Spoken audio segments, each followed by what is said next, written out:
Bonsoir à toutes et tous. Donc, ravi de vous voir sur cette conférence que l'on a nommée, voilà, les conférences qui sont proposées par la Ligue Île-de-France de triathlon sur Parlons prévention et triathlon. Alors ce soir, voilà, c'est la 4e. Les premières thématiques, je vous les ai précisées tout à l'heure. On en a fait 3 sur la respiration, sur cycle menstruel et performance et préparation mentale. Vous pouvez les voir sur le site de la Ligue, sur la chaîne YouTube, pardon, de la Ligue Île-de-France de triathlon. Voilà, n'hésitez pas à basculer dans vos clubs, à vos amis, tous ceux qui pratiquent le triathlon. Et ce soir, messieurs, dames, j'ai l'honneur d'accueillir voilà, nos 2 intervenants, Sébastien Durand et Florian Assier. Vous allez nous parler de la qualité et la quantité en triathlon pour progresser encore et toujours. Alors les gars, bonsoir. Toujours. Bonsoir.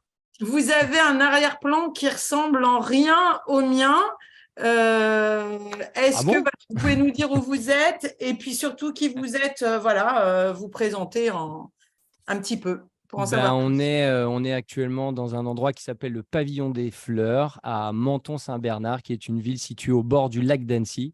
Et donc, on a la chance d'habiter dans cette magnifique région et de proposer aux participants qui nous rejoignent de pouvoir venir évoluer, s'éclater, progresser, performer dans ce cadre entre lac et montagne. Donc, on se régale et c'est magnifique. Et moi, plus particulièrement, donc, je suis Sébastien Durand, je suis préparateur physique depuis 25 ans maintenant. J'ai été plutôt spécialisé, et je suis toujours plutôt spécialisé dans le domaine du tennis, sport que j'ai pratiqué pendant pas mal d'années.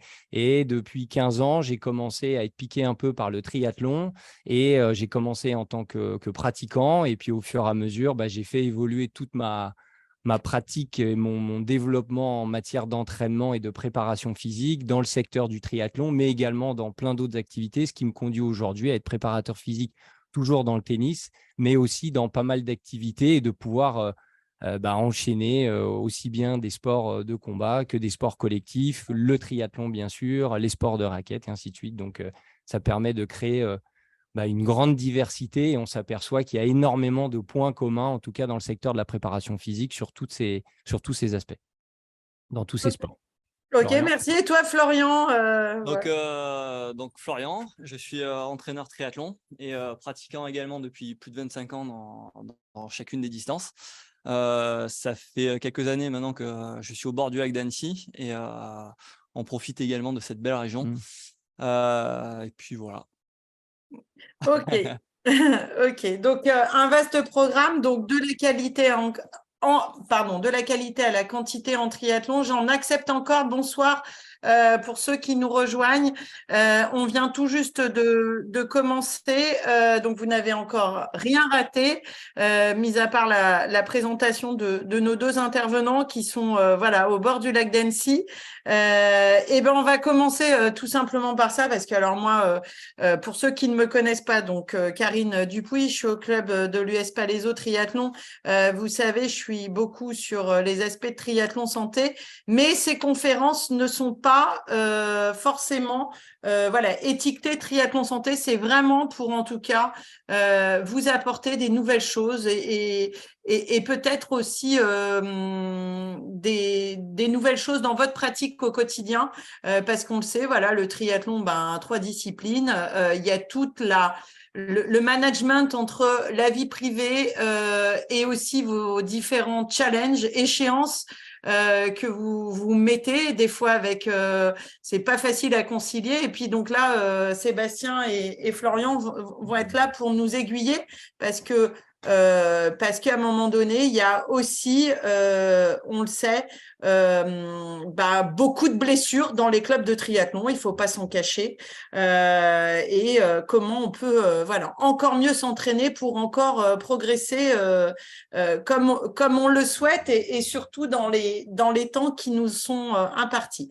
Alors, on va commencer par… Moi, j'allais vous dire, ça fait pas longtemps que je suis dans le triathlon par rapport à d'autres personnes. Je vais rester humble par rapport à à tout ça, mais moi, je suis toujours très interpellée, c'est quand je me balade dans les clubs où, à titre personnel, c'est vrai que la natation, c'est un peu la bête noire du triathlète. Beaucoup me disent « Ah non, la natation, quelle horreur !» J'en ai beaucoup de gens me disent « Bon, voilà, s'entraînent. » Et ils sont un peu frustrés, messieurs, parce qu'ils me disent « Mais je m'entraîne et je ne comprends pas et je ne progresse pas. » Voilà, je sens que je progresse pas, malgré, alors voilà, il leur semble de faire des séances qui devraient en tout cas amener une progression. Est-ce que vous avez des petits trucs et astuces là pour les gens qui sont connectés ce soir et qui se sentent un peu dans cette situation-là? Ça, Florian, c'est pour toi. Ouais, j'avais compris. Oui, donc il y a beaucoup de choses à aborder, mais la chose essentielle, c'est souvent quand on se lance justement dans la natation, on se lance à faire des kilomètres, un petit peu comme des footings. Et avant de partir justement sur du temps passé à s'entraîner, il faut aussi penser qu'il y a une gestuelle à mettre en place. Et la gestuelle, elle ne s'acquiert pas simplement en faisant des longueurs et du temps de bassin, mais en passant par quelques exercices, quelques éducatifs, justement pour essayer de sentir un petit peu ce qui se passe dans l'eau. Des fois, ça va au-delà même de simplement se déplacer, mais c'est également respirer dans l'eau, c'est se situer dans l'eau. Ça passe quand même par pas mal d'étapes. Et notamment aussi, ouais, Karine? Ouais, alors justement, la natation, moi qui suis voilà, un peu novice dans le domaine, je me dis toujours, c'est comment on va réussir à avancer en minimisant les forces de résistance, mais je me plante complètement en disant ça. Non, non, il y a beaucoup à parler dessus. Là, on va dire pour imaginer le plus simplement, est-ce que déjà tu flottes à la surface de l'eau quand tu t'allonges? Ou est-ce que tu as les jambes qui partent complètement au fond et tu finis par être en bouteille dans l'eau? D'accord. Donc, Alors pour tous ces triathlètes là qui ont justement ces jambes qui tombent, alors des fois avec des gens qui arrivent d'autres disciplines et qui peut aussi s'expliquer par ça, qu'est-ce qu'on pourrait leur conseiller de faire? il y a 2 choses à combiner déjà. Il y aura l'intervention de Seb qui va arriver, qui est essentielle, on va dire. Donc, on parle de gainage. Là, la partie, on fait le gainage à sec, donc ça, c'est important en dehors de l'eau.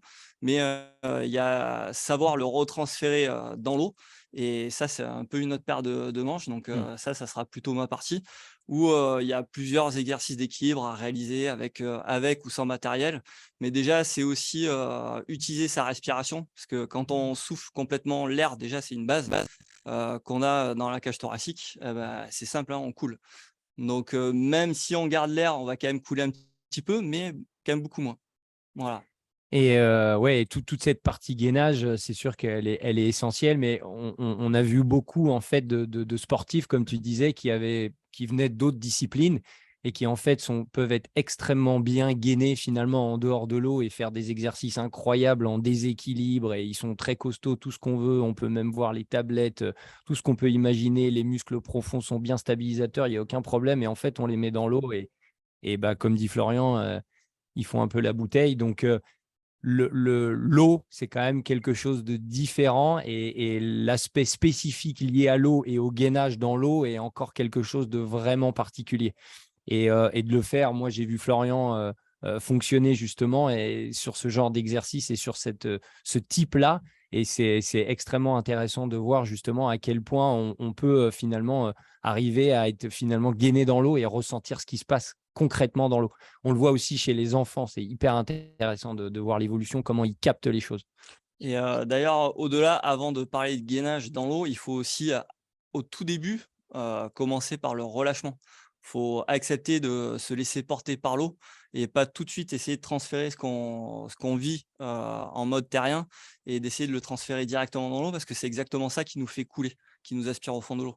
Donc il faut accepter ce relâchement naturel, idéalement, dans l'eau. Donc tant pis si on est debout, mais on accepte d'être relâché debout. Puis petit à petit, on peut mettre des choses en place justement pour se ramener vers l'horizon. D'accord. Et de façon concrète, alors moi, je me mets à la place de ceux qui nous écoutent. Voilà, il y en a, je suis sûre, elles vont me dire, oui, mais moi, je fais du gainage. Voilà. Et pour autant, j'avance pas en natation. Alors, quid? Est-ce qu'il y a des exercices spécifiques à pousser en gainage? Est-ce qu'il y a un enchaînement à avoir entre quand je suis en dehors du bassin et dans le bassin? Je vous pose la question. Sur l'aspect gainage, en fait, déjà, il y a le fait d'être en position horizontale. Ça, c'est effectivement quelque chose d'important. Et après, en fait, c'est surtout d'arriver à faire comprendre que quand je réalise un mouvement spécifique de natation, je dois sentir que je suis gainé. Or, l'exercice relativement classique de gainage plutôt statique qu'on connaît tous, finalement, que ce soit pour la natation ou tous les autres sports, le corps doit être en mouvement. On a besoin d'être gainé pour quelque chose. Donc, le gainage pour le gainage, c'est bien peut-être pour la plage ou on va dire le côté esthétique des choses. Mais en l'occurrence, pour l'aspect, comme tu dis, performance économique gestuelle, on doit apprendre en fait à être gainé dans un mouvement spécifique qu'on peut retranscrire, bien sûr, en bougeant les bras concrètement, spécifiquement dans une position de gainage qu'on va retrouver en natation. Ça, c'est toute cette partie terrestre. Et puis après, il y a toute une partie clairement d'arriver, ce qu'expliquait Florian, et il va mieux l'expliquer que moi, de sentir justement ce gainage, que je réalise une tâche motrice avec le haut de mon corps, que je dois propulser, mais pour cela, je dois avoir un point d'appui. Et ce point d'appui, c'est concrètement du gainage. Donc, on peut le faire en dehors pour arriver à ressentir les choses. Et après, le deuxième temps, c'est dans l'eau concrètement. Et là, Florian, je te laisse la parole. Après, c'est exactement pour reprendre ta question, Karine. Je veux me déplacer rapidement, je veux aller vite, je veux améliorer mes temps, mais on ne peut pas améliorer des temps si en fait, systématiquement, en termes de gestuel, on apprend à l'entraînement à avoir des positions fixes dans lesquelles on va pas réellement gainer. Au final, on va contracter. La différence, elle est minime. On ne va pas partir sur ce terrain-là, mais l'idée, c'est pas d'être rigide au moment où on fait des exercices, mais comme dit Sébastien, d'être en mouvement. Ce qui va se passer dans l'eau, c'est que c'est un petit peu comme, je ne sais pas comment on pourra expliquer, mais quand on marche, on ne va pas marcher les deux jambes complètement tendues. Or, quand on regarde quand même souvent, enfin pas mal de nageurs, surtout on va dire dans les niveaux novices, on est en recherche de sensations quelque part. Et comme justement on les sent pas réellement, qu'est-ce qu'on va faire? On va se contracter. Donc on va nager tout bras tendu, on va serrer à fond les abdos, donc on va pas se gainer, mais on va plutôt contracter. Ça, j'en reviens encore une fois à ce que disait Seb. On peut avoir une super tablette de chocolat et être très fort dans la salle, mais couler complètement au fond de l'eau et pas arriver à avancer. Il faut avoir un relâchement et on parle de gainage profond. Ce que parle exactement Seb en termes de mouvement, on va plutôt chercher les muscles profonds. Donc ce relâchement, il faudra l'associer au mouvement, un peu comme quand on marche. Moi, par Ok. exemple, pour donner un exemple sur l'aspect préparation physique, je suis un grand fan de tout ce qui est déstabilisation. Donc, par exemple, les ballons suisses ou qu'on appelle feedball aussi, ça permet justement de créer de l'instabilité et on va devoir créer quelque chose justement alors qu'on est instable. C'est-à-dire que le gainage n'est pas une fin en soi. Le gainage, encore une fois, est un point d'appui sur lequel, comme son nom l'indique, on va s'appuyer pour créer quelque chose. Et c'est beaucoup plus fun, mais beaucoup plus fun que de rester en planche et de dire j'ai fait 5 fois 5 minutes en planche frontale ou en planche latérale, en gainage. On s'éclate. On s'éclate. On prend des balles, on lance des balles, on tire des élastiques en même temps et on est toujours en position de gainage. C'est-à-dire qu'on est gainé, mais on ne sait pas qu'on est gainé, en fait. Et du coup, quand après, le transfert se fait dans l'eau, mais en fait, on est naturellement beaucoup plus facilement gainé et on ressent beaucoup plus les choses. Et c'est une passe, en fait, ce côté prépa physique, en tout cas, hors de l'eau. Alors, moi, je suis fan de ce que vous dites pour être d'ailleurs assis sur mon Swiss Ball en ce moment. Mais je dis, voilà, c'est vrai que on le voit et honnêtement, il y a très peu, en tout cas, cette approche-là, notamment avec le Swiss Ball. Donc, en tout cas, c'est intéressant. Vous qui êtes derrière l'écran, là, vous avez des questions par rapport à tout ça? Moi, j'en ai quelques-unes, mais c'est vrai que ça serait intéressant si quelqu'un qui est connecté là puisse en tout cas interpeller nos deux intervenants là. Est-ce que vous avez des questions là, ceux qui sont connectés par rapport à ce qui a été dit et sur la partie natation ou des choses qui n'ont pas été abordées sur la partie natation? En attendant que les gens réfléchissent, Moi, j'ai une remarque à faire, si je peux, Karine. Moi, j'ai vu Florian, parce que souvent, il y a un peu le passage de la piscine à l'eau libre. Et souvent, les jeunes ou même parfois des adultes ont un peu une phobie justement de cette eau libre. Et moi, je l'ai vu avec des groupes d'enfants en eau libre. Et tout simplement, fallait mettre un t-shirt, fallait enlever un t-shirt, fallait mettre un t-shirt, fallait enlever un t-shirt. Et ils avaient pas pied. Et ça, c'est des choses qui sont marquantes pour, comme il parlait de sensation d'être à l'aise dans l'eau. C'est un peu, bon, on parle comme des vues avec Karate Kid, mais c'est nettoie la palissade. Et puis, en fait, tu ne te rends pas compte qu'en fait, tu es en train de gainer, que tu es en train de travailler, que tu es en train de t'habituer à l'eau et que tu prends confiance dans l'eau. Et j'ai vu des groupes d'enfants enlever leur t-shirt, remettre leur t-shirt. Et au début, tu te dis, mais qu'est-ce qu'il fait? C'est de la Enlever le natation. t-shirt. C'est de la Il natation. nage pas là. Mais en fait, et tu vois au fur et à mesure qu'en fait, ils sont beaucoup plus à l'aise dans l'eau avec des éducatifs qui paraissent éloignés. Mais en fait, c'est là où il est costaud.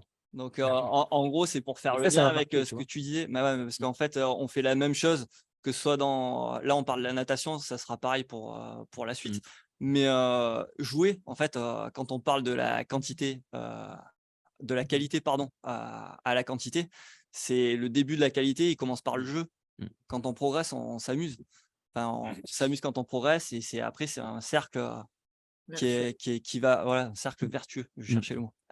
Ouais. Donc, du coup, jouer dans l'eau, en fait, non seulement c'est ce que tu dis, tu vas te gainer, mais même en cherchant à rester à la surface, tu vas mettre tout seul, toi, en place, sans que je te demande de trouver un appui, que je te demande de t'imaginer et d'essayer de le retransférer.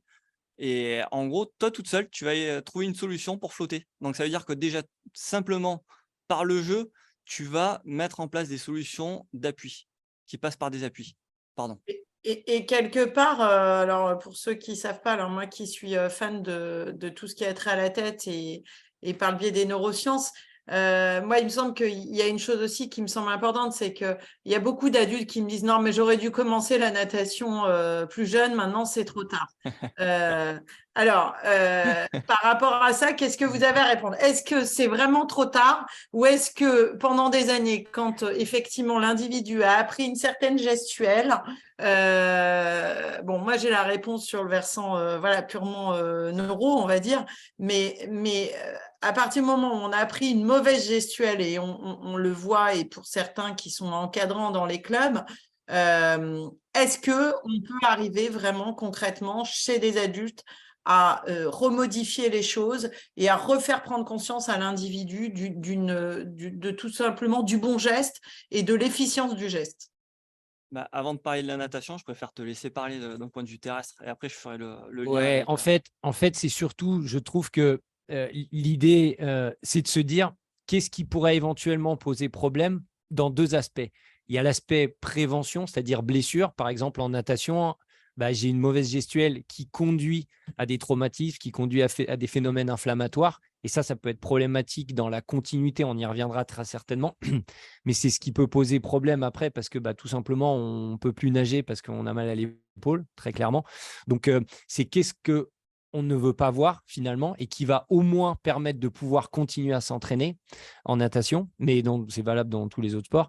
Et le deuxième aspect, c'est, comme tu dis, c'est l'aspect évidemment performance. C'est qu'est-ce qui, à un moment donné, pose problème pour pouvoir être plus efficace dans ma nage. Et là, c'est plus l'œil de l'expert qui, à un moment donné, va dire bah, écoute, là, dans ces aspects-là, ces aspects-là ne sont pas satisfaisants pour pouvoir améliorer ta performance. Et donc, si tu répètes en permanence quelque chose qui n'est pas juste, tu auras beau le répéter 2 milliards de fois et aller nager tout ce que tu veux, tant que tu répètes quelque chose qui n'est pas juste, bah en fait, tu t'entraînes, et comme tu parlais des neurosciences, tu entraînes ton cerveau et tu ancres des choses fausses. Et donc, l'idée, évidemment, quand tu es jeune, bah, on sait que le cerveau des jeunes est beaucoup plus éponge, et donc forcément, ils apprennent beaucoup plus vite les choses. Mais bon, moi, ma réponse est claire qu'il n'y a pas d'âge, mais je laisse Florian sur l'aspect plus technique natation. Mais... Donc, c'est clair que moi, je suis convaincu de exactement pareil. Tu le sais aussi bien, voire peut-être mieux que nous, Karine. Non, il n'y a pas d'âge. Et au-delà de ça, comment dire, c'est l'intention qu'on va mettre dans ce qu'on va faire.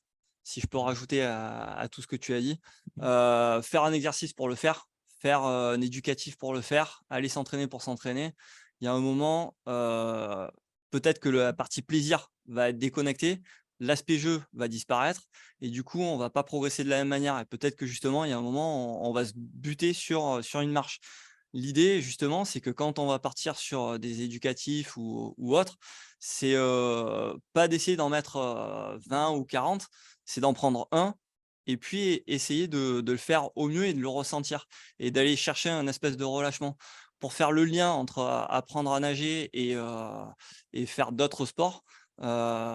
Tu parlais directement de faire des longueurs, de courir ou de nager très très longtemps, pardon, là on est sur la natation. Euh, quand, quand on est né, on ne savait pas marcher. On ne s'est pas mis à courir directement. On a commencé à se tenir à un meuble et puis on a marché.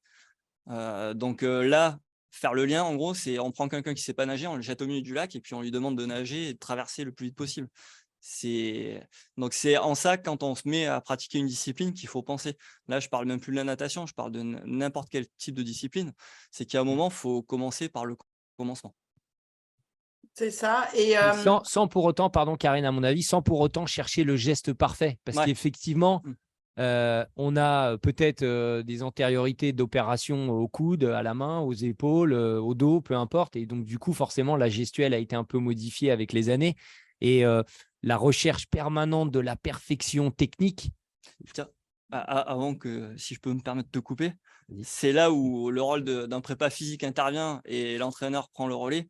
C'est que tout ce que tu viens de dire par rapport à une opération antérieure ou n'importe quel autre paramètre à prendre en compte physique, ou pas que physique d'ailleurs, c'est à nous de nous en occuper. Donc des entraîneurs, des prépas physiques qui sont là justement pour accompagner la personne à progresser dans de bonnes conditions. Mais donc voilà, la recherche permanente du technique, c'est pour ça l'idée, c'est aussi de dire ça, c'est de dire qu'est-ce qui va être problématique. Bien sûr qu'on va rechercher une amélioration technique et bon, on sait ce que c'est, mais il faut faire attention aussi à ne pas rechercher ça tout le temps en permanence. Il faut être vigilant.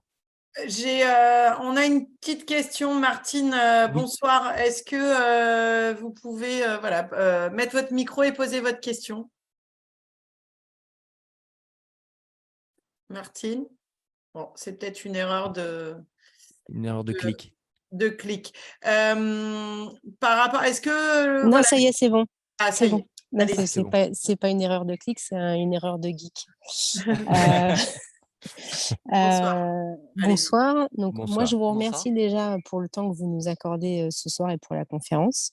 Je pratique pas mal de triathlon et comme l'a souligné Karine tout à l'heure, effectivement, je fais partie de ces individus qui sont plus en forme de bouteille qu'en forme planche à l'horizontale dans l'eau. Ce que vous évoquez sur tout ce qui est éducatif, etc., je suis totalement alignée. Et en même temps, je suis dans un club de triathlon. Donc moi, je suis un peu pragmatique. En fait, donc OK, il faut faire des éducatifs. La technique en natation, c'est important. Mais comment, en tant que triathlète, quand on est dans un club, où on est censé avoir un accompagnement donc, qui permette justement de se focuser sur la qualité plutôt que la quantité, comment on fait pour avoir accès à ça, en fait? Parce qu'aujourd'hui, tous les clubs de triathlon ne proposent pas des coachs en natation qui sont dans cet esprit-là et qui nous apprennent à nager plutôt que de nous mettre une liste de distances à parcourir avec des chronos ou des références d'allure que personne ne connaît d'ailleurs, donc qui ne ressemblent à rien. Voilà, donc moi je suis tout à fait alignée avec ce que vous dites, j'y crois. Et en même temps, je ne sais pas comment faire en fait. Florian, donc, alors, juste pour compléter, alors je suis pas. Alors l'histoire du t-shirt, je trouve ça excellent. Je suis pas convaincue moi, ça m'a marqué. Hein, ça m'a marqué carrément. Je suis pas convaincue que dans la piscine où je vais, ce soit autorisé. Ouais, moyen. Voilà. Si, comment en est-ce piscine, qu'on... j'ai pas entendu. En piscine, ça peut être autorisé si c'est demandé au préalable au responsable de la piscine. Mais bon, toujours est-il que c'est vrai que c'est bien d'avoir des idées, d'être convaincu d'une méthodologie, etc. Mais dans la pratique, en fait, comment on fait? Voilà, c'était ça ma question. Bon, une réponse très générique pour lancer, il y a pas de, comment dire? Il y a pas de réponse juste ou pas. En fait, c'est ce que toi, tu vas pouvoir mettre en place.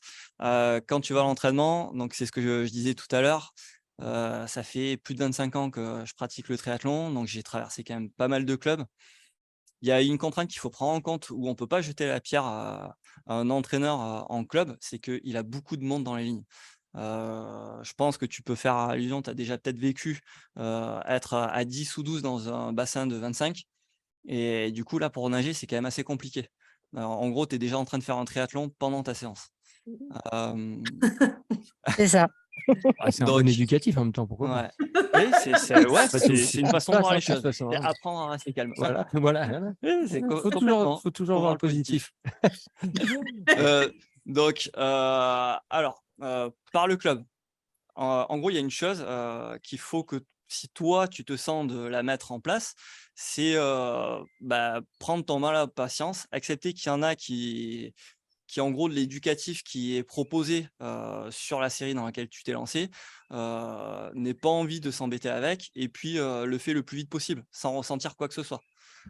Bah, du coup, laisse-le te doubler et prends ton temps. Tant pis si tu arrives en retard, tant pis si tu arrives pas à finir ta longueur et essaie sur n'importe quel type d'éducatif qui t'est proposé, de ressentir ce que l'entraîneur, essaie de te faire sentir dans l'eau. Ça, c'est à la limite, c'est un premier conseil que je peux te donner. Après au-delà de ça, ça peut être toi, une fois de temps en temps, je ne sais pas si tu as le temps, d'aller sur une séance de ton côté, mais pas faire une séance, plutôt y aller en mode, jeu et puis, prendre un ou 2 éducatifs, qui te sont comment dire? Le plus fortement conseillés dans ta nage. Là, je peux pas t'en donner un de précis, hein, il y a pas d'exercice, Mmh. magique à réaliser. Allez, Heu, allez, donne-les. Donne-les. donne la liste. Donc, du coup, c'est d'aller toi toute seule de ton côté et aller t'amuser dans le bassin, dans le public. Pas aller dans une ligne parce que tu vas t'embêter, pareil, on va te monter dessus, mais, tu peux te mettre dans un coin et puis, essayer juste de faire un éducatif. Que ce soit un éducatif de je prends le bateau, le rattraper un bras que, on fait, magiquement quand on regarde une ligne avec 12 triathlètes où, il y en a, 7 ou 8 qui vont aller à fond en tapant des jambes le plus vite possible et en tournant le bras comme un moulin, ce qu'on dit aux enfants.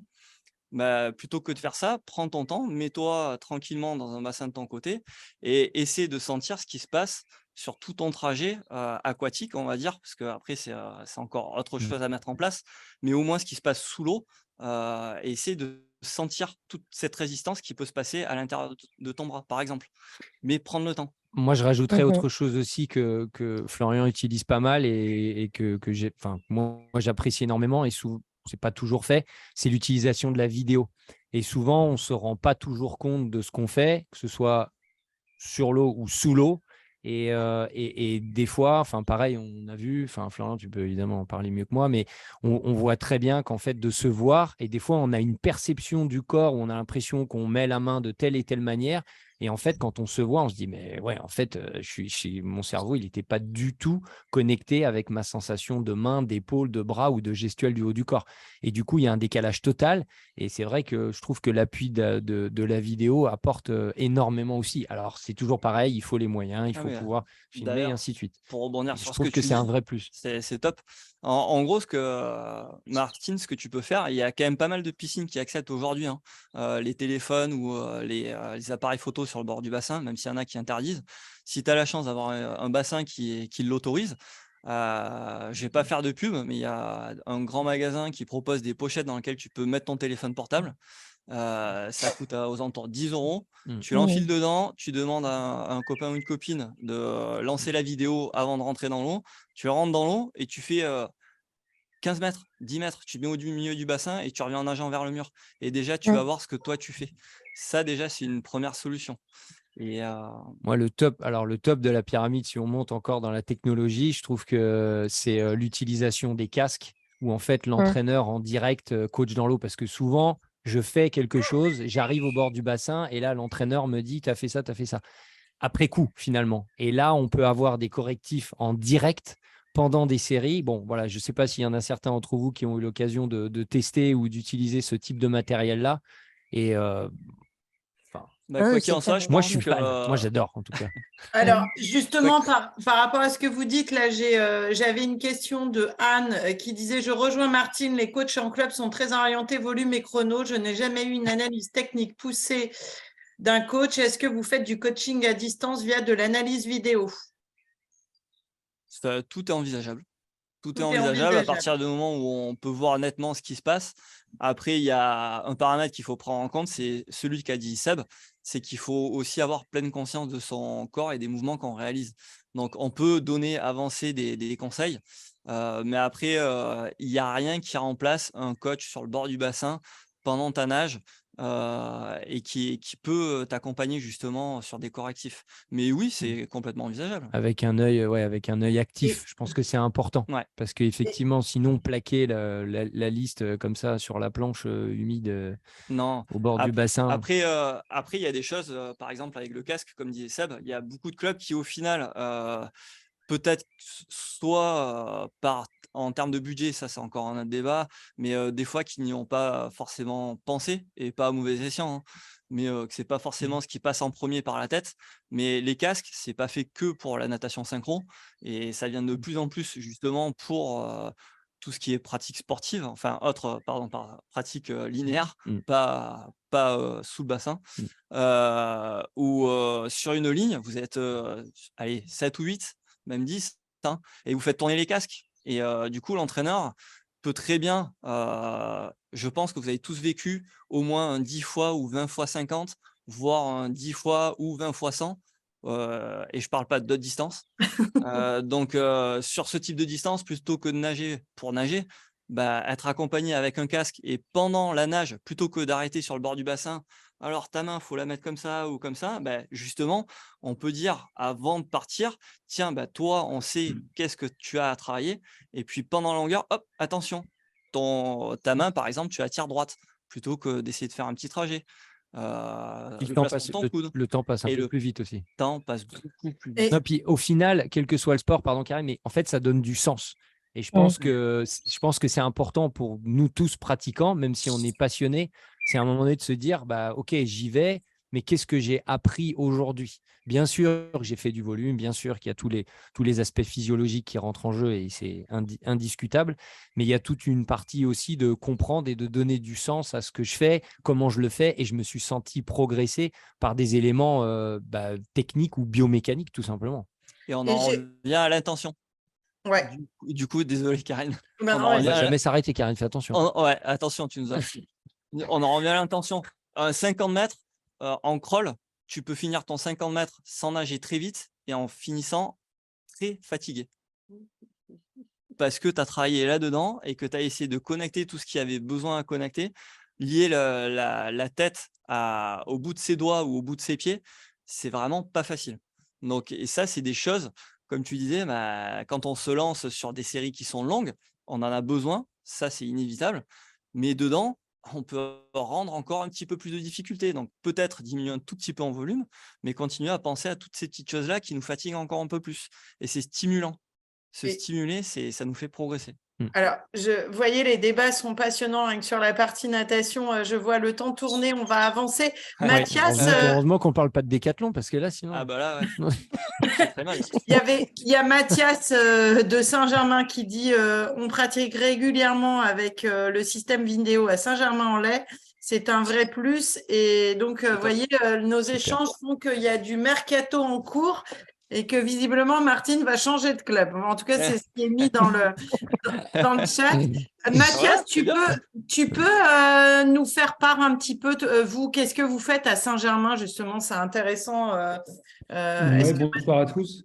Nous, ce qu'on fait, en fait, c'est qu'en début de saison, on fait une captation vidéo au début octobre, en fait, subaquatique et en surface, afin de voir à peu près ce que font les adhérents. On fait un débrief assez rapide après la séance pour leur expliquer un petit peu quels sont les axes de progression. Et assez régulièrement, les séances du matin, on a des séances le matin entre 6h30 et 7h30 à la piscine de Saint-Germain. On refait des captations vidéo pour leur montrer un peu quels sont leurs défauts et les corriger dès la fin de la ligne, en fait. On les corrige directement en leur montrant la vidéo pour qu'ils prennent conscience de leurs gestes, en fait, et de ce qu'ils peuvent apporter et améliorer. Et Mathias, du coup, si je peux poser une question, est-ce que du coup, en termes de satisfaction et de retour des pratiquants, quel est leur… parce que c'est un beau témoignage, justement. Ils adorent. Ouais. Ils sont demandeurs à fond. Et si même le fait rien que de les prendre de par le dessus, quand ils sont en train de nager la ligne, déjà, rien que ça, déjà, ils adorent. Donc, ça, c'est rien du tout. Hein. Avec un téléphone, ça suffit. Hein. Ouais. Non, c'est très facile. C'est top. Et autre question, si je peux me permettre. Et est-ce que vous avez un visuel justement sur la progression? Est-ce que vous faites des points, par exemple, par rapport à la vidéo que vous faites en octobre? Est-ce que vous en refaites 1, 3, 4 mois après et faire un comparatif sur un exercice? Ouais, tous les trimestres, on fait ça. Ouais, c'est top. Tous les trimestres. C'est top. On a une GoPro et puis voilà. Et au-delà de l'aspect, ce que je disais, je pense qu'au-delà de l'aspect performance, tu as aussi l'aspect préventif qui est extrêmement important, c'est-à-dire que ça peut conduire, encore une fois, comme je disais, la quantité, si ce n'est pas forcément un geste juste mécaniquement, peut conduire à des véritables problèmes. Et on aura beau prendre tous les anti-inflammatoires, se faire infiltrer ou tout ce qu'on veut. J'aime bien toujours prendre cet exemple-là. On a le doigt dans la porte. La porte, elle est fermée. On met de la glace sur le doigt. On est content, on a moins mal, mais on retire la glace. Le doigt, il est toujours dans la porte. Et tant qu'on n'enlèvera pas le doigt, et à un moment donné, on aura toujours mal. Et c'est un peu la même chose. S'il y a une gestuelle qui n'est pas optimale en termes de prévention, ça ne marchera pas. Et on aura beau aller prendre tous les anti-inflammatoires de la Terre, ça reviendra tout le temps. Pour cet aspect préventif, je parle bien sûr. Et c'est vrai qu'il y a tous les aspects aussi de mobilité d'épaule, etc. Et là, c'est tout le travail. Malheureusement, vous voyez, ces conférences, elles sont passionnantes. On a déjà fait un gros bloc sur la partie natation. Messieurs, voilà, on va passer à la partie vélo. Parce que bon, voilà, c'est vrai que la natation, c'est un peu la bête noire des triathlètes. Donc, c'était important qu'on passe un peu plus de temps dessus. La partie vélo, alors c'est vrai que finalement, alors peut-être c'est moi qui ai peut-être une mauvaise vision des choses, mais il me semble que beaucoup de gens au quotidien, quand ils s'entraînent à vélo, ils partent comme ça à vélo sans faire d'exercice spécifique de mobilité. Alors je me pose la question, est-ce qu'on s'échauffe en faisant du vélo, sur le vélo? Est-ce que c'est intéressant d'en faire des exercices de mobilité? Est-ce que c'est une perte de temps? Voilà. Et puis sur les séances vélo aussi, voilà. Est-ce qu'on y va un peu à la wall again en se disant, voilà, sans vraiment d'objectif de séance, en fonction de la sensation du moment, mes motivations, enfin voilà, tous ces aspects-là. Est-ce qu'on prend sa bicyclette directement, messieurs, ou est-ce qu'on fait des petites choses avant? Juste pour rebondir sur ça, j'aurais bien aimé clôturer la natation parce qu'on n'avait pas trop abordé le sujet. C'est exactement pareil pour la natation. On se prépare avant de rentrer dans l'eau. C'est le côté échauffement. Et c'est vrai que… Vas-y. Course à pied, c'est pareil. Ouais. Ce côté échauffement, en fait, je vois deux aspects. Pour moi, il y a le côté échauffement physique et qui est indispensable avec ce qu'on appelle principalement toutes les activations neuromusculaires. C'est-à-dire qu'en gros, on va simplement dire aux muscles « et les gars, on a besoin de vous ». Et c'est vrai qu'avant de monter sur un vélo, on peut très bien aller mettre ses chaussures, s'habiller et monter sur le vélo et on part et on y va très progressivement, bien sûr. C'est déjà mieux que rien d'y aller progressivement. Mais en revanche, le fait de mobiliser ses articulations va faire comme un appel, ce que j'appelais une activation neuromusculaire, c'est-à-dire qu'en gros, on va envoyer un signal au groupe musculaire en leur disant qu'on va avoir besoin d'eux et qu'on va donc travailler beaucoup plus sur la notion de recrutement musculaire. Donc, ça va être mobiliser son dos, ça va être faire un petit peu de gainage, pourquoi pas, avant de monter sur le vélo. Ça peut être faire un petit peu de gainage cervical pour ceux qui ont des soucis au niveau des cervicales, ça va être au niveau des fessiers, ça va être plein de groupes articulaires et de groupes musculaires. Alors, c'est pareil, il n'y a pas besoin de faire 20-25 minutes parce que sinon, c'est un process. Parce que là, oui, on va s'échauffer pendant 20-25 minutes. Après, il y a la sortie vélo. Et après, il faut que je m'hydrate. Et après, j'ai la récupération nutritionnelle. Et après, il faut que je m'étire. Et après, il faut que je masse et que je fasse de l'automassage. Il y a les enfants. Voilà. Et là, après, c'est un vaste problème. Donc non, c'est pas ça. C'est simplement se dire, voilà, je prends 5 minutes, mais au lieu d'aller sur le vélo, je vais me préparer. Et je vais me préparer physiquement, mais c'est aussi, je vais me préparer mentalement quelque part. Parce que c'est quelque chose où j'étais dans ma vie, on va dire, de tous les jours. Et puis d'un seul coup, je vais me préparer à faire ma sortie vélo. Et donc, mentalement, je vais me connecter à ce que je vais être amené à faire dans l'heure, les 2 heures, ou peu importe la longueur de la sortie. Et ça, c'est quelque chose d'essentiel à mettre en place. D'autant plus, et je terminerai là-dessus sur l'aspect échauffement, que plus il fait froid, et plus évidemment, il faut préparer son corps à ce vers quoi on va lui demander. Et ça, c'est hyper important de le faire avant, quelle que soit l'activité. Florian parlait de la natation. Bien évidemment, l'aspect élastique, échauffement, fixateur d'omoplate, rotateur et ainsi de suite est indispensable.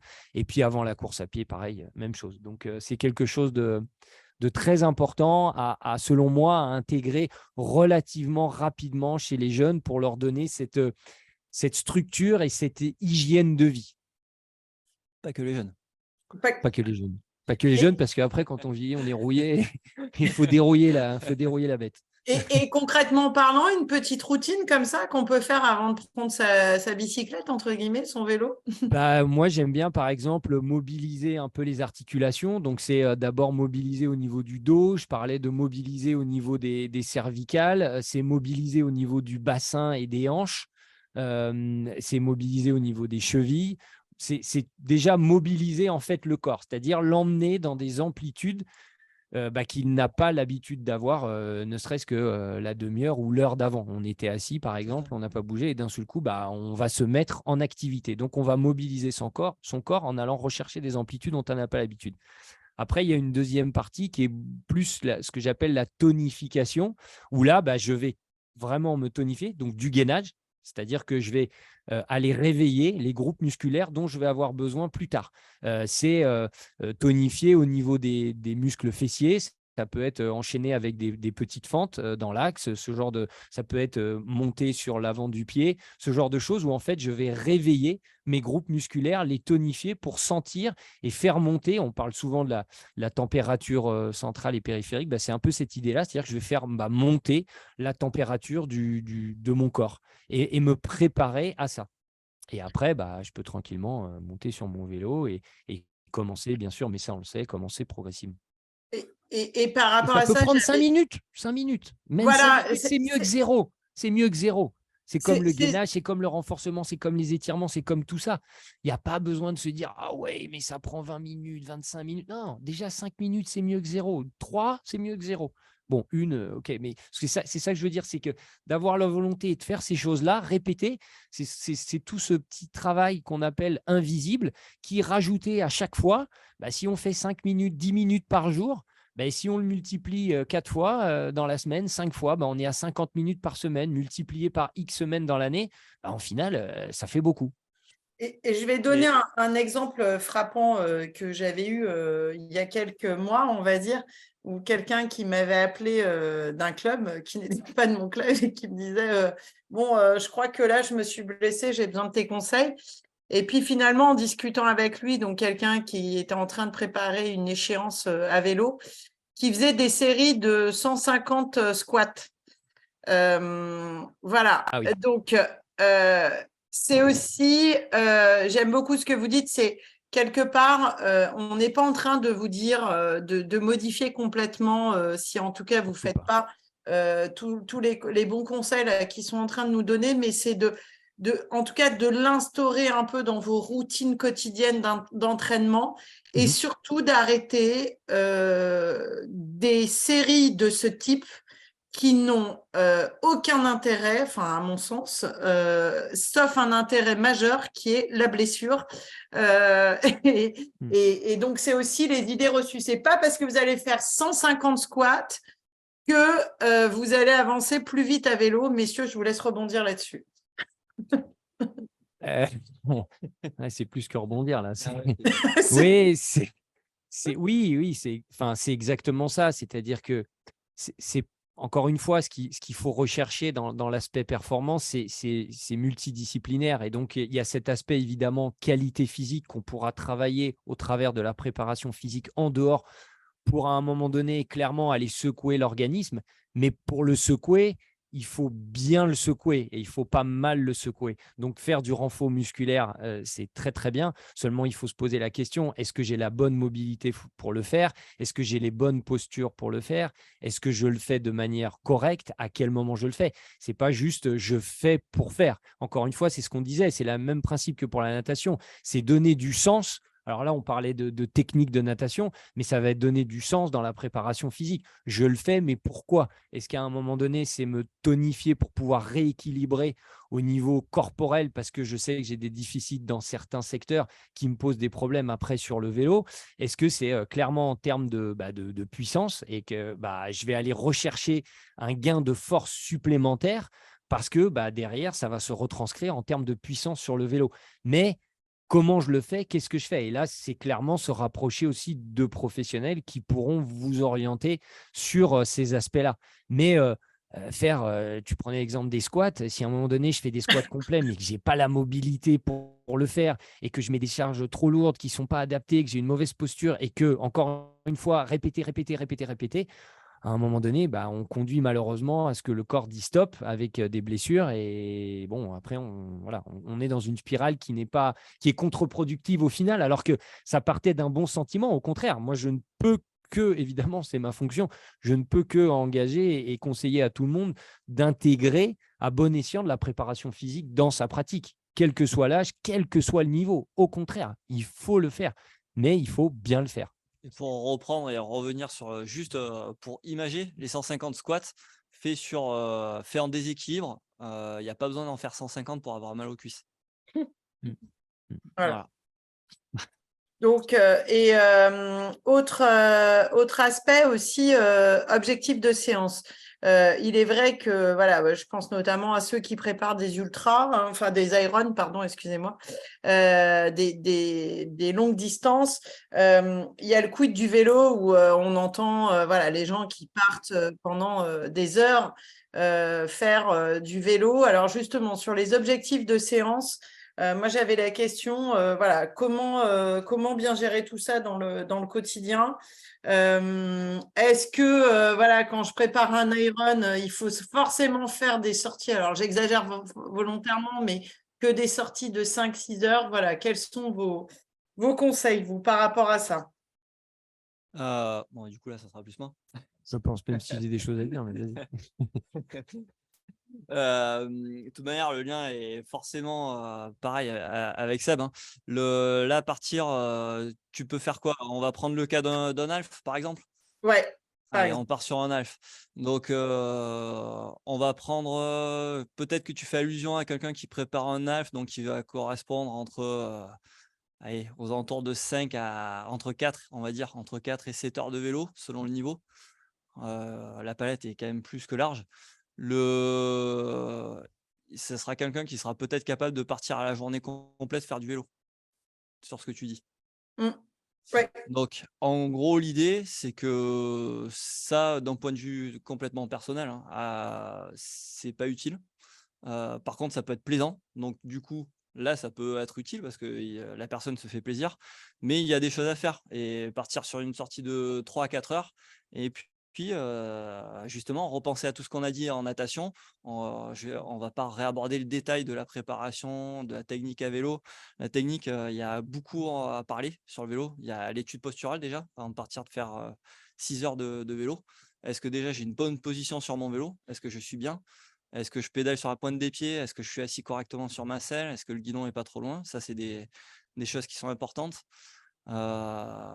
Et du coup, en gros, on peut partir sur des séances quand même relativement courtes avec du contenu de qualité, soit par type fractionné, hein, je ne vais pas rentrer dans le détail non plus, et l'associer aussi à un travail de technique. Donc le fractionné, on fait allusion au fractionné qu'en lien aux intensités, mais ça peut être du fractionné avec un focus.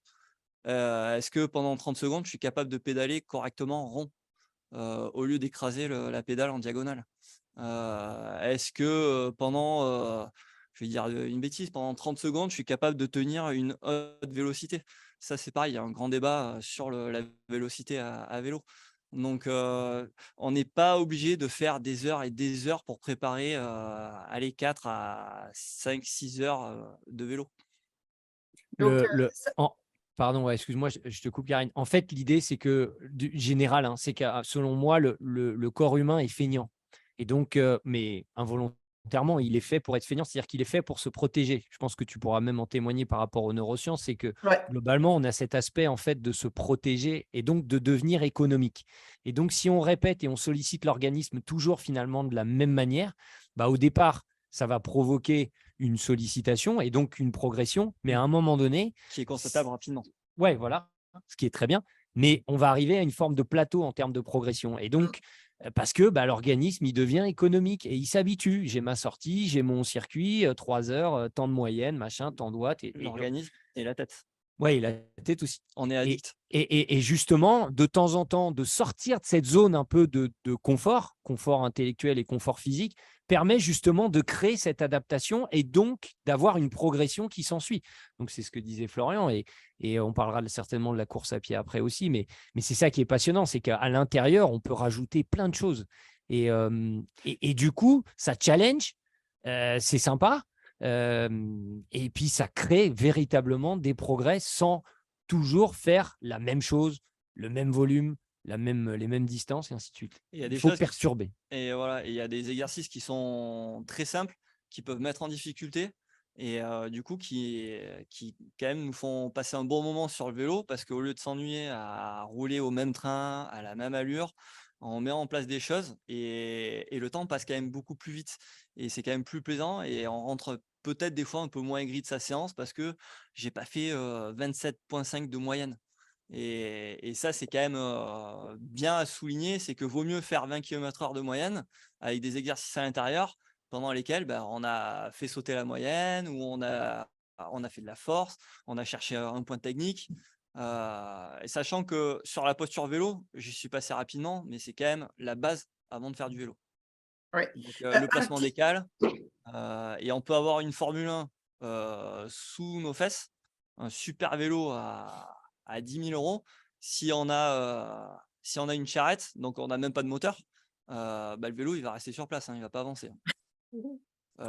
Dans cet aspect aussi, Donc, quelque chose qui nous paraît et sur lequel on fait extrêmement attention aussi sur cet aspect posture pour rebondir, c'est aussi justement tenir compte du corps humain et de qui on est et de notre historique.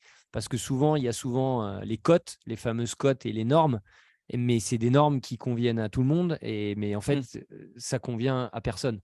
Et si on s'est fait opérer du dos, si on s'est fait opérer de genoux, enfin peu importe, et qu'on a des raideurs et qu'on a un historique dans d'autres sports, forcément, on a des compensations qui vont arriver, et que l'individualisation et rechercher ça à l'intérieur justement pour tenir compte de qui on est, c'est quelque chose d'essentiel. Donc, encore une fois, c'est toujours un peu le même discours, mais se rapprocher de professionnels et de gens compétents qui ne cherchent pas forcément à mettre notre corps dans un cadre, justement dans un moule, mais de tenir compte de qui on est, de ce qu'on est et comment on fait pour que ce soit à la fois confortable et performant. Je pense que c'est tout un pulse qu'il faut arriver à bien imbriquer pour pouvoir faire des sorties longues sans avoir le dos cassé en deux ou des douleurs au cervical à la fin des sorties, quoi. Il y a une question, c'est Martine qui va bientôt changer de club et qui demande, vous avez des recos pour la position des cales?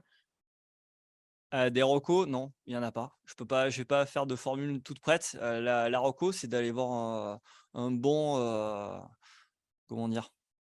Un bon Bike fitter. vélociste Bike fitter, si on peut dire, mais c'est de passer par quelqu'un qui est vraiment sensible à ton corps, qui va faire attention justement à ton passé, comme disait Seb, sachant qu'une position, donc ça peut même passer par les cales, hein. Même les cales peuvent évoluer dans une saison. La position sur le vélo évolue dans la saison. Ça, il faut en avoir conscience. Donc, quand on part en ayant fait une coupure d'un mois ou deux de vélo, on n'aura pas la même posture en recommençant le premier jour qu'en arrivant à aller 3 ou 4 000 km réguliers. D'accord? Et ça, c'est la selle, elle peut être levée, baissée, avancée. Le cintre peut être pareil, levé, baissé, avancé. C'est des choses qu'il faut prendre en compte.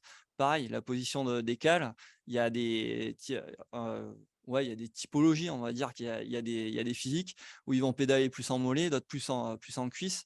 Et c'est pareil, le placement de cale, il n'est pas anodin. Donc, c'est pas des choses à prendre à la légère, et Et je déconseille des personnes novices de le faire elles-mêmes en regardant un tuto sur YouTube, qui, soit disant en passant, c'est très bien, ça aide, mais je conseille quand même fortement d'aller voir quelqu'un qui est capable de regarder la posture générale de la personne, qui passe non pas par une posture directe sur le vélo, mais avant de monter sur le vélo, voir la position de la personne, de faire vraiment Et bilan, ouais. un bilan postural avant de monter sur le vélo. Ça rejoint, pardon, vas-y, excuse-moi. Oui, vous nous avez dit aussi, je reprends, donc merci pour ces précisions. Ah, pardon, excuse-moi, je suis désolé, désolé. Si je peux éviter tout ce qui est cale noir d'une marque et garder quand même de la liberté angulaire au niveau de vos cales, si ça peut répondre à ta question, Martine. Pour libérer le genou un petit peu. Voilà. Pour libérer le genou. Ouais. Genou. Quid du genou, justement, alors vous nous avez donné un petit exo qui était rigolo d'enlever et de remettre son t-shirt dans l'eau. Mais il le fait, Florian, aussi d'ailleurs, sur le vélo. Non, je plaisante. En pleine descente. Ça marche. On va voir en bon cas. Et un petit exo comme ça sur le vélo, Florian, tu nous disais on peut faire des petits exos super sympas qui vont un peu alimenter une séance de vélo. Tu en as un comme ça type, un peu dans le style du t-shirt pour la natation, pour le vélo? Bah tiens, je vais te poser une question. Quand tu bois sur le vélo, tu bois avec quel bras? Bah, moi, je bois toujours avec mon bras droit, sauf quand… bah, demain, tu penseras à moi et tu boiras avec le bras gauche. Ok. Et tu vas voir que incliner la tête, tourner la tête, utiliser ton bras pareil, de manière symétrique par rapport à l'autre, tu vas pas appuyer de la même manière sur tes deux jambes. Et tu verras que tu n'as pas le même équilibre à gauche et à droite. Ça peut être un exercice tout bête, rigolo. Tu mets un chrono toutes les 4 minutes 30, juste pour avoir le réflexe. Tu ne bois pas toutes les 4 minutes 30, sinon ça va être… te fais pas de dessin. Trop d'hydratation. Trop d'hydratation. Du coup, toutes les 4 minutes 30, tu simules, tu prends ton bidon, hop. Et ça, rien que ça, tu as un timer qui tourne. Bah, ta sortie de 8 heures, elle va quand même paraître plus courte.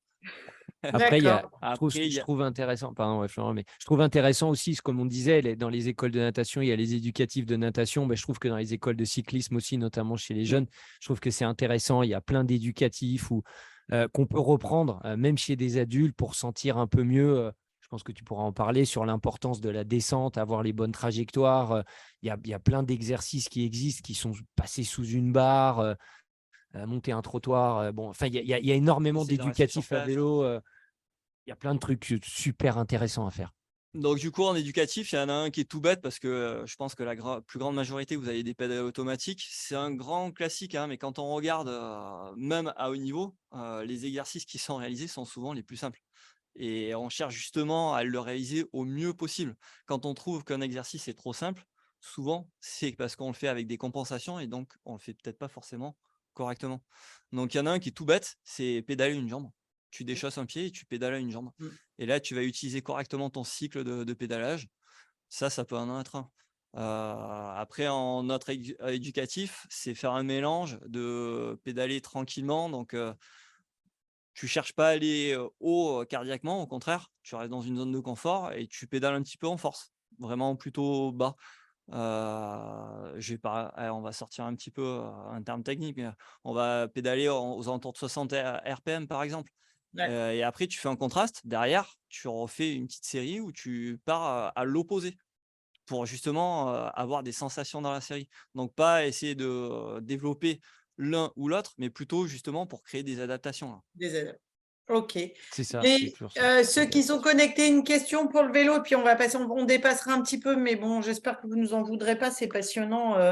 Des petites questions sur le vélo. Est-ce qu'il y a Mathias qui nous dit, qui fait un petit exercice, attraper le bidon qui est au sol à vélo? Voilà, c'est génial. Magnifique. C'est trop bien. Magnifique. Et il y a encore mieux, il y a plusieurs tailles de bidon. Hein.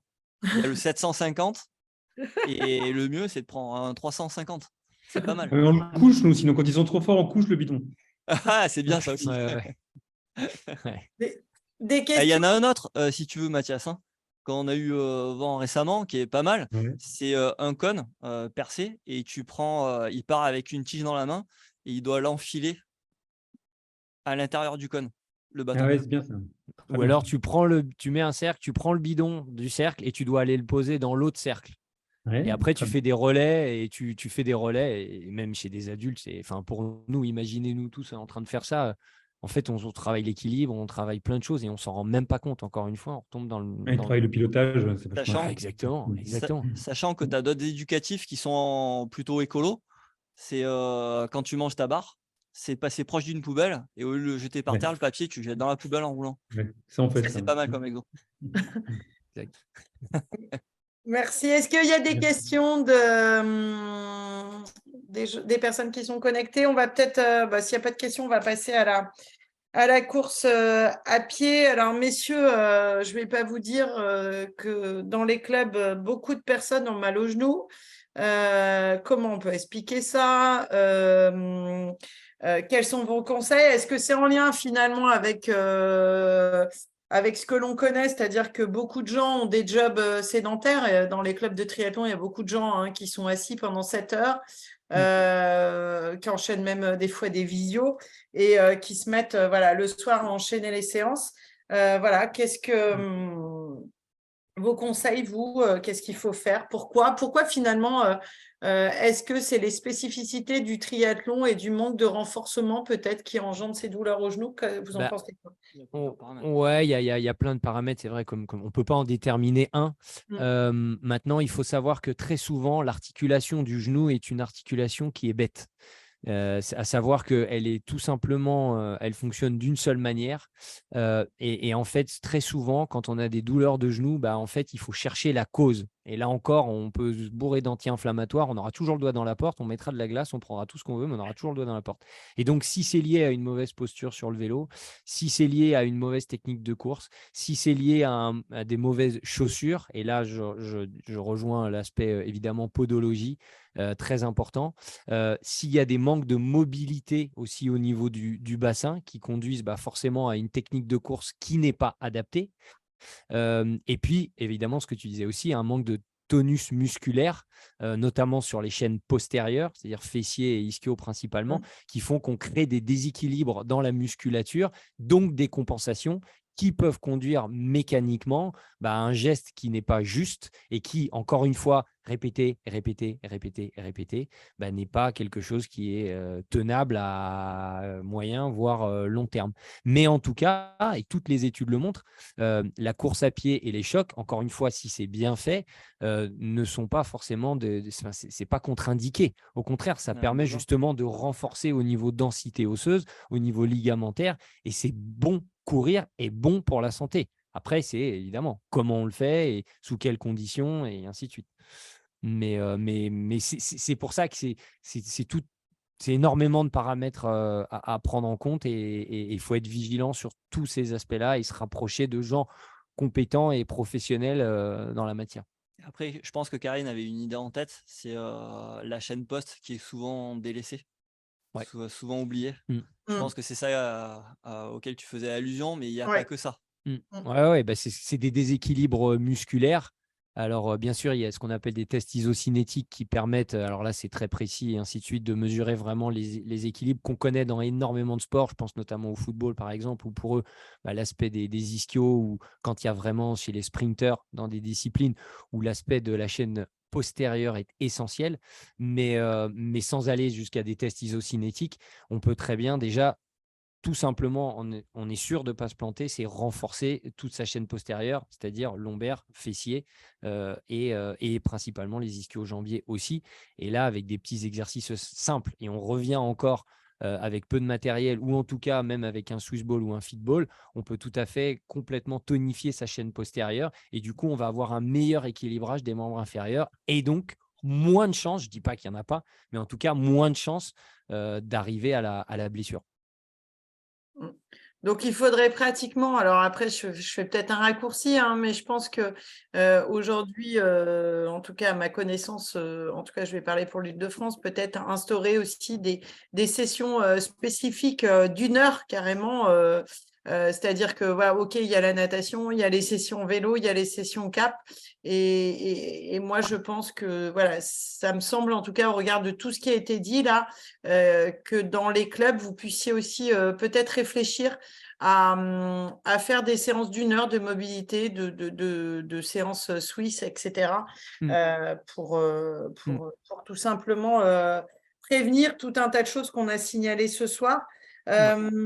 Sur l'entraînement par rapport au volume, les fréquences, enchaînement des disciplines, c'est vrai que c'est compliqué pour monsieur, madame, tout le monde. Il y a le boulot, il y a la vie de famille, il y a tout ça. Et puis, il y a surtout des gens qui aiment le challenge, qui ont envie de faire des temps. Comment concilier tout ça, messieurs? Il faut aller choper le com. C'est les coms. Bah oui, il se travaille les segments. Oui, évidemment. Vas-y, Florian. Il y a question complexe, mine de rien, parce qu'évidemment, oui, parce qu'il y a tout l'aspect personnel et on sait que c'est magnifique, c'est un sport exceptionnel, mais c'est très chronophage. Ouais. Donc, il n'y a pas de réponse toute faite, encore une fois. Hein. Ça encore, c'est des conseils et après, il faut adapter en fonction de chacun. Il y a plusieurs façons de fonctionner, mais il y a une façon qui est pas mal en termes de fonctionnement et qui correspond aussi à une vie de famille et aussi à penser à sa santé plutôt que de faire des pics de volume monstrueux dans une semaine. C'est plutôt pratiquer un tout petit peu très régulièrement. Et essayer, ça c'est dans des cycles, donc se rapprocher d'un entraîneur ou autre, coach par exemple, qui va pouvoir aiguiller et inclure des séquences choc, sans faire peur. Hein, c'est pas on va se rouler par terre à la fin d'un week-end ou plus pouvoir marcher, rien. Non, une séance choc, c'est faire un piquant soit en volume, ou alors, comme on essaie de expliquer, enfin de partager pardon, depuis le début, faire un choc en qualité, où on en ressort tout autant fatigué. Et ça, c'est de manière cyclique. Ça peut être toutes les 3 semaines, chaque mois, et puis ça dépend complètement de la vie de chacun. Donc, fonctionner par des chocs, ça peut être intéressant. Tout à l'heure, tu évoquais par rapport à la personne qui veut se préparer à vélo, plutôt que de faire 4 heures de vélo tous les dimanches matins en partant soit à 3 heures du matin parce qu'il y a la vie de famille, ou alors tant pis, je m'en moque de ma famille et puis je vais quand même rouler 6 heures toute la journée. Ça peut être justement en organisation familiale et puis c'est ponctué donc tous les 2 mois ou chaque mois et c'est surtout en lien avec l'objectif qui sera fixé. Et puis l'objectif aussi, ça on n'a pas abordé le sujet, mais il faut qu'il soit aussi en lien avec ta vie. Par exemple, Karine, si tu peux t'entraîner qu'1 heure par semaine, il faut essayer de mettre un objectif qui soit en lien avec ta vie à toi. Donc partir sur un ultra triathlon, c'est peut-être pas forcément judicieux. Donc ça va, ouf, j'avais pas cet objectif-là. mais il y a quand même énormément d'études qui montrent ce qu'on appelle les snack training, où en fait, il faut pas se dire forcément que sous prétexte qu'on n'a pas fait ce volume-là ou qu'on n'a pas respecté sa programmation d'entraînement, ça y est, c'est la fin du monde parce que ça crée un stress qui n'est pas utile. Et des fois, comme on disait, peut-être faire une demi-heure, 45 minutes, mais vraiment de qualité, ça peut apporter tout autant que si on faisait plus de volume. Bien sûr, quand on prépare des distances très longues, à un moment donné, le passage par le volume, et je veux dire, à un moment donné, il faut y passer du temps aussi, c'est quand même indispensable. Mais il ne faut pas se stresser pour ça non plus. C'est ça le message, je pense. Et ça pose la question dans les clubs aussi où effectivement cohabitent des triathlètes qui sont plutôt sur des M, des L et des Iron. Et ça, c'est aussi, voilà, je voulais aussi le signaler. Alors, c'est vrai que quand on est éducateur et que vous êtes dans un groupe de triathlon et que vous avez des gens qui veulent faire à la fois du M, du L et de l'Iron, quid aussi, parce qu'à un moment donné, je pense que messieurs, vous n'allez pas démentir ce que je veux dire, mais si on veut aller vraiment dans quelque chose de performance, c'est aussi quelque chose qui soit adapté spécifiquement à l'individu et comme tu le disais, par rapport au temps qu'il peut mettre. et aussi la distance. Et c'est-à-dire qu'en club, ça, on ne peut pas le faire, il faut être aussi clair, parce qu'on ne peut pas s'adapter à un pool de triathlètes avec des gens qui font à la fois, même des fois, des S, des XS, des M, des L et des Iron. Non, mais par contre, tu vois, en club, il y a quand même beaucoup de clubs qui proposent des stages. Et dans ces stages-là, justement, la cohabitation entre quelqu'un qui fait du court et un autre qui fait du long, elle est possible. On peut très bien, justement, mélanger la pratique. Donc, ponctuellement, hein, pas sur la durée d'une saison. Hein. Mais par contre, c'est totalement réalisable. Et je pense que même ça apporterait aux uns et aux autres. Ouais. Parce que le côté aussi phénomène de groupe et le côté social aussi de la pratique, c'est quand même quelque chose d'extrêmement important. Donc, créer une émulation, même si on ne part pas sur les mêmes objectifs et on se donne évidemment, in fine, pas les mêmes moyens, on partage quand même tous quelque chose, quoi qu'il arrive. Après, c'est juste le temps qu'on y passe, quoi, qui est différent. Mais il y a plein d'ajustements qui peuvent être trouvés dans les sorties à vélo, dans la course à pied, dans l'enchaînement des séances et ainsi de suite, où on peut, j'imagine qu'on peut tout à fait cohabiter sans souci. Et on se retrouve sur des séances de prépa physique. Oui, c'est ça.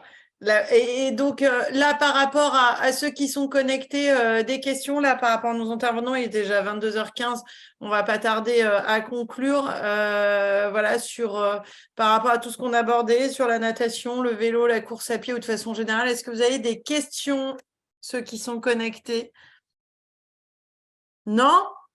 Vous dormez pas? On les a scotchés. Si je peux me permettre, je reviens juste, je viens de penser à une question qu'a posée Martine tout à l'heure sur la natation, mais qui est valable sur les autres disciplines. Quand on a du mal à mettre en place du travail de qualité en termes de technique au sein d'un club, rien ne t'empêche de te rapprocher d'un coach local, d'un entraîneur qui peut justement te prendre à part, ou vous partagez une séance sur laquelle, au lieu de faire 20 fois 100 et 4 fois 400, bah, tu partages une séance d'1 heure de qualité où tu travailles justement sur tes points faibles et points forts, et de garder des focus, quelques focus principaux, pas en garder 20, parce que quand tu rentres dans une séance et que tu as trop d'infos, c'est trop compliqué à restituer. Mais par contre, au moins, quand tu as fait une séance choc avec un entraîneur ou un coach, tu peux le restituer, toi, au milieu du bazar. Même s'il y en a un qui vient te toucher le pied, même s'il y en a un qui va te rentrer dedans, ou que tu te fais doubler en permanence, bah, ça fait partie aussi du travail technique, le fait d'être perturbé autour, et d'essayer d'être focus sur ce que le coach t'a donné comme indication. Et ça, tu peux le faire sur une séance, sur une journée, et ça va jusqu'au stage, forcément.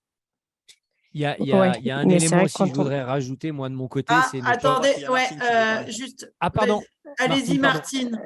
Je voulais juste compléter qu'effectivement, c'était un peu la solution backup que j'avais mise en place. Et en même temps, ça devient super compliqué d'être obligé, d'intégrer ça en plus du reste du programme, en fait. Bien sûr. Et ce que je trouve d'un peu désolant, c'est que on le sait tous que la partie natation, c'est un bloc compliqué pour les triathlètes.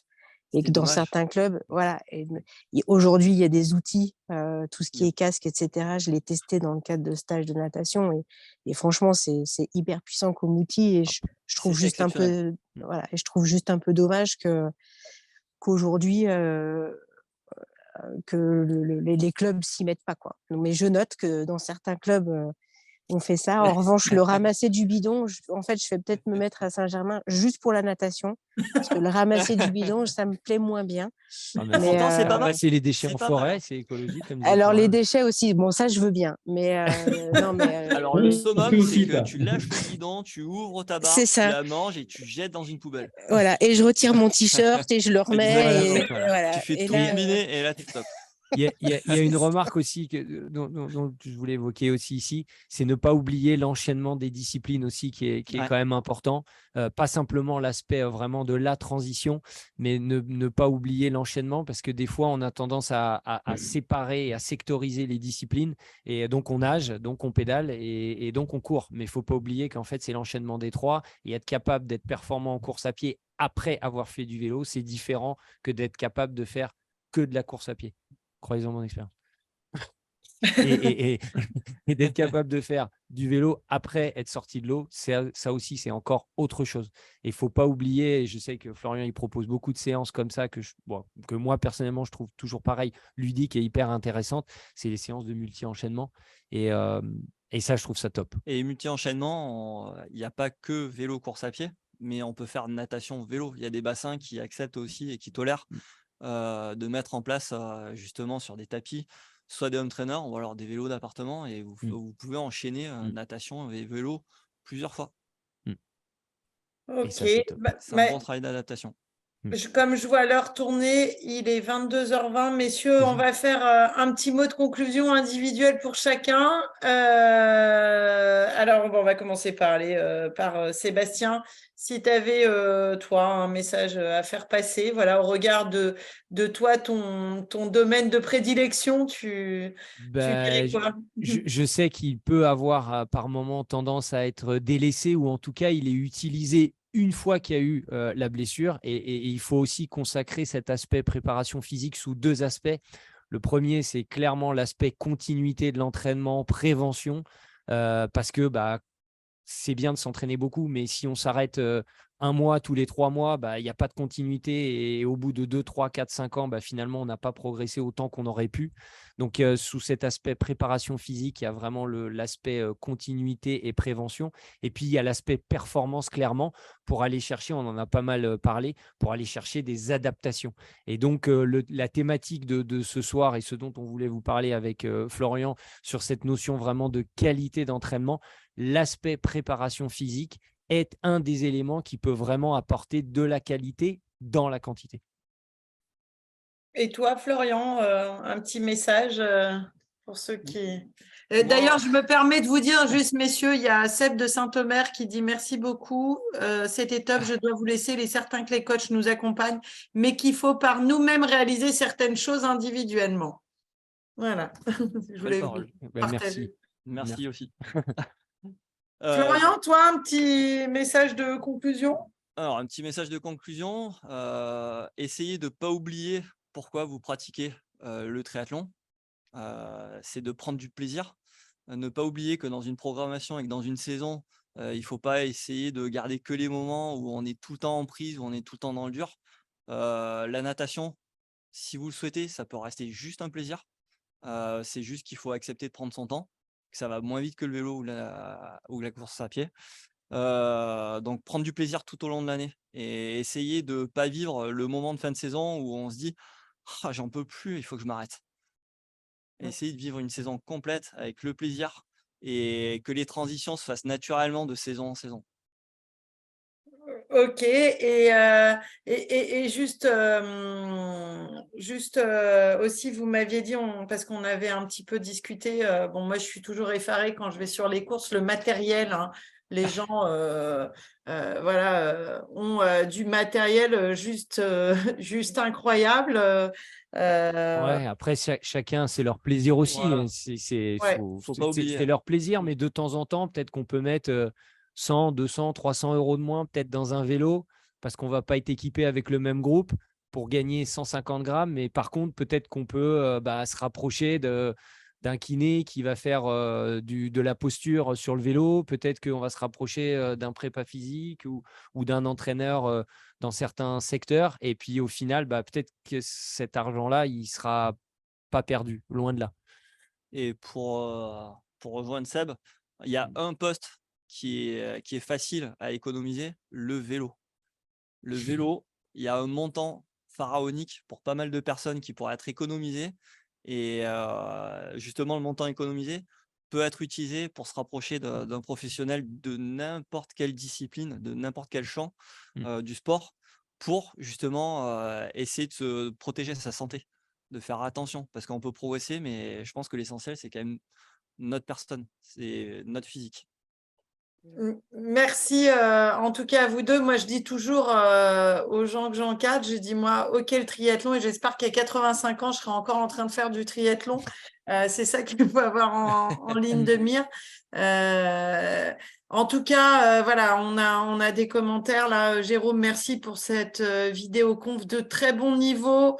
J'ai Mathias qui fait merci à vous deux. Point de vue très intéressant. Je partage complètement votre vision. Martine qui dit merci à tous. Dalu qui met merci pour les conseils.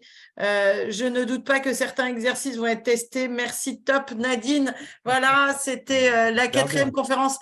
Merci à vous. Je compte sur vous, ceux qui étaient connectés aussi, pour transférer cette vidéo. On va la mettre sur YouTube parce que c'est ça aussi. Transmettez derrière. Voilà, si vous avez besoin des coordonnées de Sébastien et de Florian, bien évidemment, vous vous rapprochez de la Ligue. En tout cas, merci messieurs. Merci à vous tous d'être restés et de nous avoir écoutés. Merci, ouais. Merci à toi, Karine. Merci à toi. C'était chouette et qui sait, peut-être que ça amènera d'autres conférences pour aller peut-être de façon plus loin encore sur les différentes disciplines. Bonne soirée et parlez-en dans vos clubs, c'est important. Voilà. Et on se retrouve bien évidemment sur les events triathlon. Il y a encore des gens qui réagissent. Merci beaucoup, Lolo. Il y a beaucoup de pédagogie à refaire dans la pratique de notre sport. Voyez, messieurs, des très bons retours et tant mieux. C'était un vrai éclairage. Profitez bien de Annecy.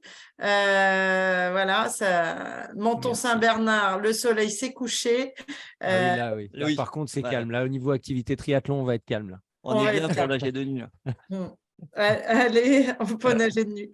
En tout cas, à très vite et bonne soirée. Ouais. Et... Au revoir à tous. Et à une prochaine, je l'espère. Au revoir. Au revoir.